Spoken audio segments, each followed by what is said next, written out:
Voilà, chers élèves, nous revoici devant vous, cette fois-ci pour une autre leçon. Nous avons fini avec l'observation langage. Cette fois-ci, tu peux lire. Voilà, lecture expliquée. Avant de prendre la leçon du jour, tu peux nous rappeler ce qu'a été l'intitulé de notre texte de la fois dernière. Il y a longtemps, tu peux te rappeler, je suis sûr de toi, tu as une bonne mémoire. Voilà, tu as peut-être trouvé, il s'agissait du texte La mouche et le papillon. Qu'est-ce que tu avais retenu de ce texte comme leçon morale? Qu'est-ce qu'on avait tiré comme leçon morale du texte La mouche et le papillon? Voilà, on avait dit, ce texte nous demandait simplement d'être prudent, de rester prudent et de ne pas être imprudent. Nous osons croire que vous avez fait preuve de cette leçon sur la mouche et le papillon. On vous demande de ne pas jouer avec les objets tranchants, soyez prudent. Ne sautez pas des marches quand vous descendez de l'escalier, soyez prudent. Ne soyez pas imprudent comme cette mouche et ces papillons-là. Aujourd'hui, nous allons exploiter un autre texte. Les enfants intelligents ont déjà découvert le texte, l'intitulé, puisque nous venons d'étudier l'observation langage. Celui qui fait la construction. On l'appelle? Merci, le maçon. Nous allons exploiter le texte intitulé simplement Le maçon. Tu peux répéter encore avec moi, le maçon. Le maçon. Voilà, nous sommes là. Découvrez le texte avec moi dans le livre Le Nouveau Français. Chacun a ses manuels. Le Nouveau Français 3e. Allons à la page 107. Page 107, découvrez le texte. Je découvre aussi rapidement. Voilà, moi j'y suis déjà. Je suis le premier. Et toi tu es le deuxième. Voilà, je crois que tout le monde y est. Je vais présenter une première lecture. Je vous demande, ne me regardez pas maintenant. Cette fois-ci, regardez sur votre texte. Vous allez suivre la lecture et nous allons découvrir le message contenu dans ces nouveaux textes que nous allons découvrir ensemble avec vous. Je vais lire. Le maçon. À côté de notre école, on construit une maison. Ce sont des maçons qui font la construction. Le maçon utilise divers outils pour travailler. Une truelle, un marteau, un fil à plomb, un niveau d'eau, un mètre, une équerre. Il place le mortier entre les briques. Le mortier est fait avec du ciment, du sable et de l'eau. Avec la truelle, il prend le mortier dans l'auge. Pour voir si le mur est vertical, le maçon se sert du fil à plomb ou du niveau. Avec le niveau d'eau, il vérifie si la dalle est horizontale. Les maçons ont beaucoup à faire dans les villes et ils gagnent leur vie à la sueur de leur front. Vous y êtes? Voilà. De qui est-ce qu'on parle dans ces textes? Dans ces textes, on parle du maçon. Nous allons découvrir quelques mots dont la compréhension pose problème et nous allons ensemble les expliquer. Explication des mots difficiles.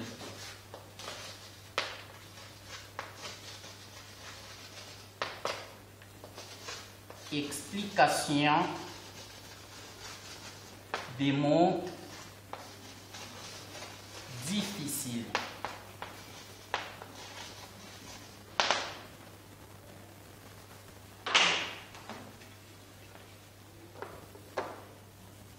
Ayant suivi la lecture du texte, tu peux aussi relever quelques mots dont tu as besoin de découvrir ou d'approfondir la connaissance. Voilà, nous prenons par exemple le mot construire, le verbe construire. Tu peux me dire ce que signifie construire?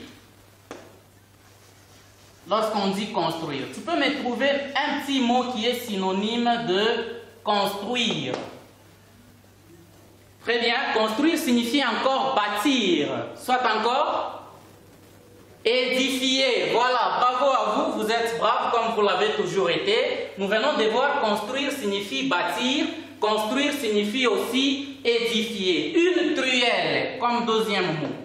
Une truelle, nous l'avons vu en observation. Qu'est-ce que nous pouvons retenir? La signification d'une truelle. Qu'est-ce que toi tu peux donner comme explication à ces mots? Voilà, c'est pas mal. La truelle, c'est simplement un outil qui sert à manipuler les mortiers. Alors, c'est quoi aussi le mortier? Le mortier guide. Un mortier, c'est quoi, oui? Voilà, un mortier, c'est simplement le mélange du ciment. Quoi d'autre? Le sable, enfin quoi? De l'eau. Très bien. Le sable, le ciment et l'eau mélangée nous donnent ce qu'on appelle le mortier. Un autre mot que nous pouvons exploiter, l'auge. Très bien. Féminin ou masculin? Bravo. Une auge. C'est quoi une auge? Voilà, une auge, c'est simplement un bassin dans lequel on met le mortier. On met le mortier pour faciliter le transport dans le chantier. Une auge, c'est simplement un bassin dans lequel on met le mortier. Un autre mot? Un fil à plomb. Très bien, nous allons découvrir, vous allez nous dire, c'est quoi un fil à plomb? Un fil à plomb. Un fil à plomb. C'est quoi le fil à plomb? Selon ce que tu as retenu à partir de la leçon d'observation langage. C'est bien, un fil à plomb, c'est simplement une masse en plomb, une masse de plomb avec un fil servant à vérifier la verticalité d'un mur en construction. Si le mur, par exemple, de cette salle est vertical, c'est simplement parce qu'en construisant, il y avait un fil à plomb. Et ce fil à plomb permettait aux maçons de vérifier la verticalité de ces murs. Nous retenons, un fil à plomb, c'est une masse en plomb avec un fil servant à vérifier la verticalité du mur. Pour la meilleure compréhension, pour arriver à dégager une idée générale, nous allons subdiviser ces textes en ces paragraphes. Observe la forme, mais aussi le fond de ces textes. Nous pouvons délimiter ces textes en combien de paragraphes?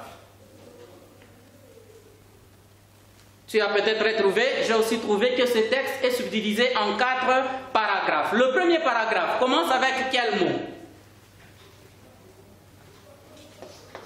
Très bien, le premier paragraphe commence avec « à côté de notre école ». C'est bien. Et la fin de ce deuxième paragraphe, c'est quel mot? Une équerre. Merci à ceux qui ont trouvé. Et le deuxième paragraphe, le début et la fin?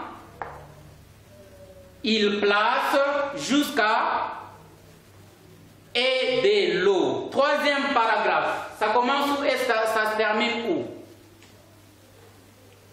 Avec la truelle, je suis d'accord avec toi qui as trouvé, et la fin c'est horizontal. Merci beaucoup. Et le quatrième et tout dernier paragraphe, le début et la fin.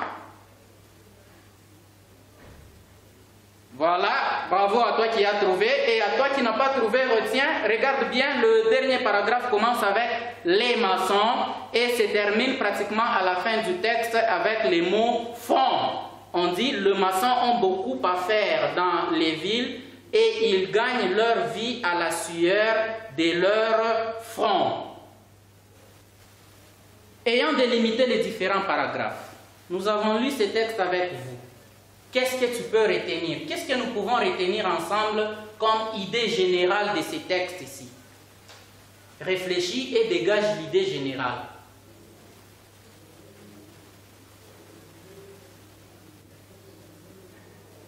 Tu vois le premier paragraphe. Tu vois le deuxième paragraphe, nous l'avons lu, le troisième paragraphe et le quatrième et dernier paragraphe. Nous pouvons retenir une idée. Bravo à toi qui as trouvé, et à celui qui n'a pas trouvé, nous pouvons retenir comme idée générale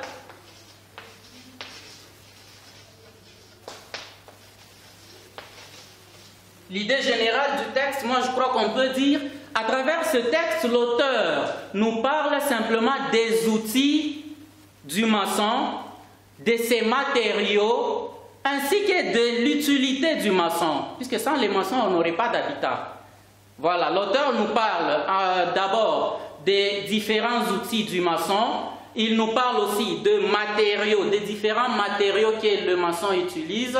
Et enfin, si vous voyez bien dans le tout dernier paragraphe, il nous donne l'idée générale, il nous donne plutôt l'utilité d'un maçon. Nous retenons l'idée générale à travers ces textes. L'auteur nous parle des différents outils du maçon, de ses différents matériaux, ainsi que de l'utilité du maçon. Et pour bien terminer notre leçon de lecture, nous allons lire pour la toute dernière fois. Vous allez lire avec moi. Vous ne vous taisez pas, vous lisez à haute voix avec moi pour terminer.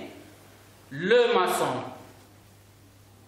À côté de notre école, on construit une maison. Ce sont des maçons qui font la construction. Le maçon utilise divers outils pour travailler. Une truelle, un marteau, un fil à plomb, un niveau d'eau, un mètre, une équerre. Il place le mortier entre le brique.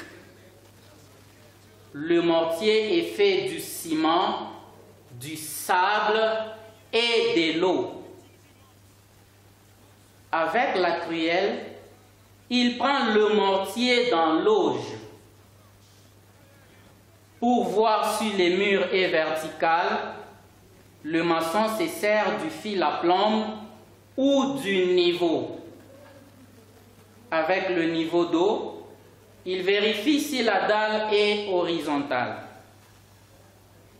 Les maçons ont beaucoup à faire dans les villes et ils gagnent leur vie à la sueur de leur front. Vous y êtes?